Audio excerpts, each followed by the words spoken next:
Ok, en ce moment je regarde beaucoup de vidéos de cuisine, et il y a deux mots en anglais en cuisine qui sont basiques que je n'arrête pas de redécouvrir. J'entends souvent le terme ground beef, et là pas trop de problème, beef c'est du bœuf, et ground c'est le sol.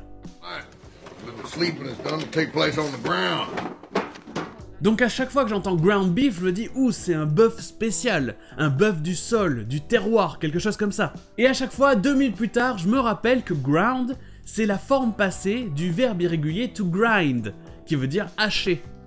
They will crush us, grind us into tiny pieces and blast us into oblivion.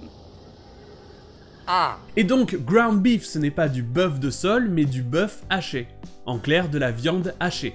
Donc pas étonnant que je l'entende souvent dans des vidéos de cuisine. Mais à chaque fois, sans manquer, il faut que je me dise ces différentes choses pour me rappeler de ce que c'est vraiment. Et le deuxième mot, je l'ai tellement vu et entendu en anglais que je l'ai jamais regardé de près. Et quand je l'ai enfin fait, et ben dans ma tête j'ai fait un gros DE. Genre bien sûr que c'est ça. Ce mot est pancake, ce qu'on pourrait appeler les crêpes épaisses anglaises et américaines.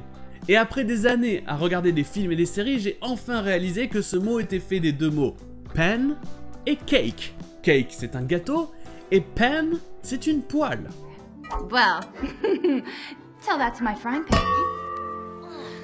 Donc c'est littéralement un gâteau qu'on fait dans une poêle. Pancake. Et d'ailleurs, j'en profite pour vous dire qu'en anglais, une casserole, ça se dit en général saucepan. En clair, une poêle à sauce. Déjà, le principe est intéressant, et ensuite, casserole, c'est un mot qui existe en anglais, mais qui ne désigne pas une casserole, mais un plat. C'est en général un ragoût, quelque chose que vous faites dans une cocotte. A casserole. Et ensuite, un plat dans lequel vous mettez cette casserole s'appelle des fois a casserole pan. Mais encore une fois, rien à voir avec une casserole. Troy, is that a casserole? Et d'ailleurs, je ferai probablement un épisode sur les mots de cuisine en anglais qui sont empruntés du français, mais qui ne veulent pas dire la même chose qu'en français. Mais en attendant, je vous dis à demain!